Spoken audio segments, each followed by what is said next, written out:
औरंगजेब।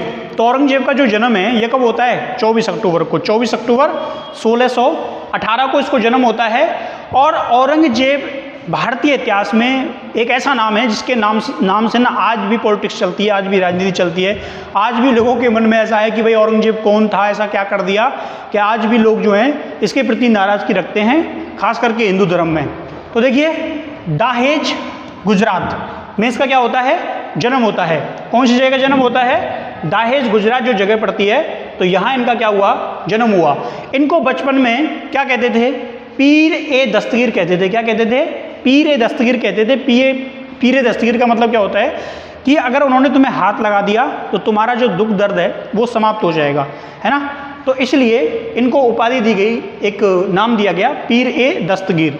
होता है ना कई बार पुराने जो बाबा होते थे इस टाइप के, तो वो इलाज तो होता नहीं था पहले, तो पहले हाथ लगा देते ऐसे, तो कहते भैया तू ठीक हो जाएगा, एक विश्वास आ जाता, कॉन्फिडेंस आ जाता। तो ऐसे ही इनको पदवी जो है वो पदवी किसकी दी गई? बादशाह की। पदवी किसकी दी गई?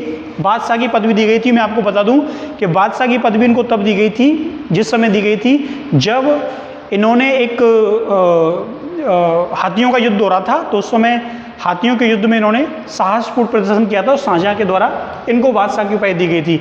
इनके लिए टीचर नियुक्त किए गए थे। कितने टीचर नियुक्त किए गए थे? 9 टीचर नियुक्त किए गए थे। उनमें से एक इंपॉर्टेंट नाम आता है हासिम गिलानी। अब औरंगजेब जो है ना, ये भाषा सीखने का बड़ा शौकीन था, है ना।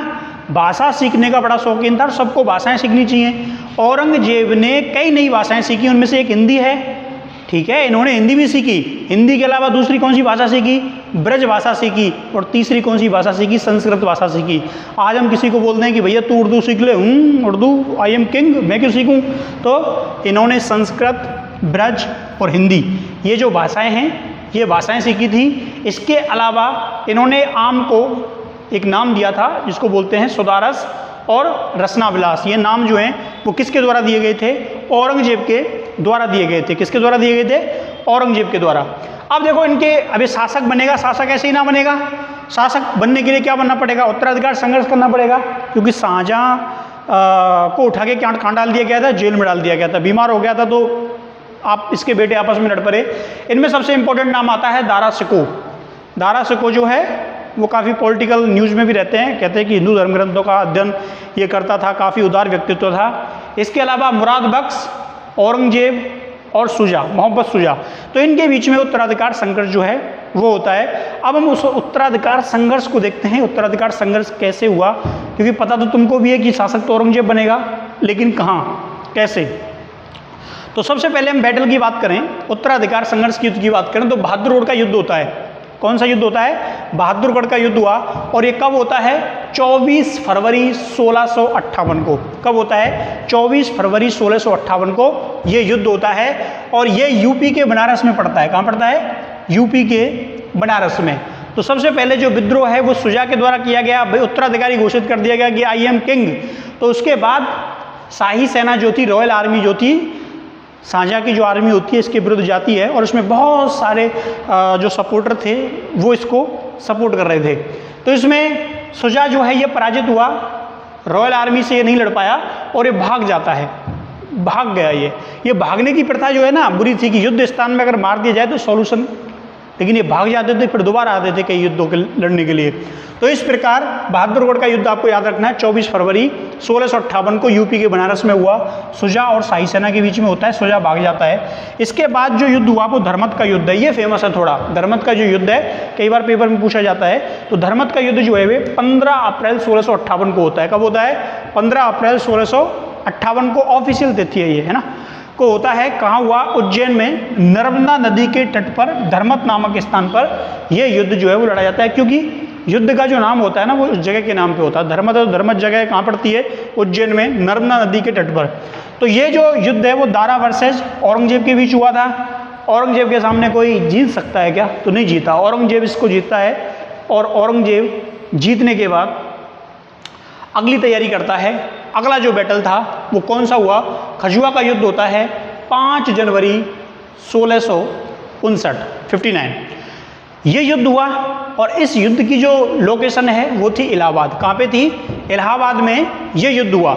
इस युद्ध में शाह शुजा जो होता है और औरंगजेब, ये दोनों आमने सामने होते हैं और आपको मालूम है औरंगजेब ने इसको युद्ध में परास्त कर दिया। इसके जो सपोर्टर थे वो भी पीछे हट गए और ये युद्ध के बाद म्यांमार की तरफ भाग गया था। कहाँ भाग गया था? म्यांमार की तरफ भाग गया था और म्यांमार में 1661 में, है ना, इसकी क्या कर दी जाती है? हत्या कर दी जाती है वहाँ के कबीलाई जातियों के द्वारा। ठीक, अराकान आर्मी का नाम तुमने सुना होगा म्यांमार विद्रोह में, उन्हीं के द्वारा इसकी हत्या की गई। इसके बाद जो युद्ध हुआ उसको कहते हैं दोराई का युद्ध। ये 12 से 14 मार्च 1669 के बीच में होता है और इस युद्ध में आमने सामने थे दारा वर्सेस औरंगजेब। इस युद्ध में दारा पराजित हुआ और 30 अगस्त 1659 में इसकी क्या कर दी जाती है? हत्या कर दी गई और हत्या करने के बाद इसको हुमायूं के मकबरे के पास दफना दिया जाता है। देखो औरंगजेब एक अलग टाइप का शासक था, ये मारने के बाद छोड़ता नहीं था, 99% खत्म। अगर उसने ख़त्म कर दिया तो सॉल्यूशन, वो भाग जाते थे, वापस आते थे, फिर युद्ध लड़ते थे, तो अधिकतर ये ऐसा किया है इसने। इसके बाद एक युद्ध, ये युद्ध हो गया, दोराई का युद्ध हुआ और दोराई के युद्ध के बाद एक जो बचता है सुलेमान सिको। इस सुलेमान सिको जो है वो कहाँ था, किसके पास था? ये छुपा हुआ था पृथ्वी सिंह गढ़वाल के पास।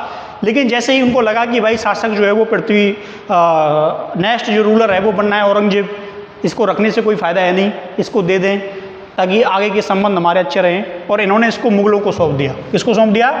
मुगलों को सौंप दिया।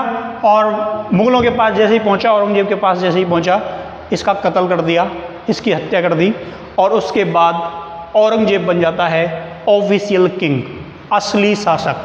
देखो औरंगजेब ने शासक बनने के लिए क्या किया?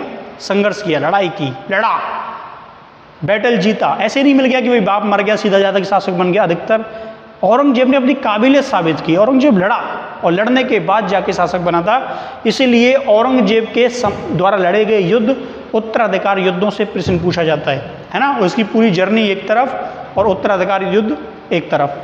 तो ये उत्तराधिकार युद्धों के क्रम, इनकी तिथियाँ, किस स्थान पर लड़े गए, तो ये पॉइंट जो हैं वो कई बार पेपर में पूछे जाते हैं। तो आपको ये बात ध्यान रखनी है कि ये जो प्रमुख युद्ध थे ये औरंगजेब के द्वारा लड़े जाते हैं। इससे संबंधित कोई सवाल है तो आप पूछ सकते हैं।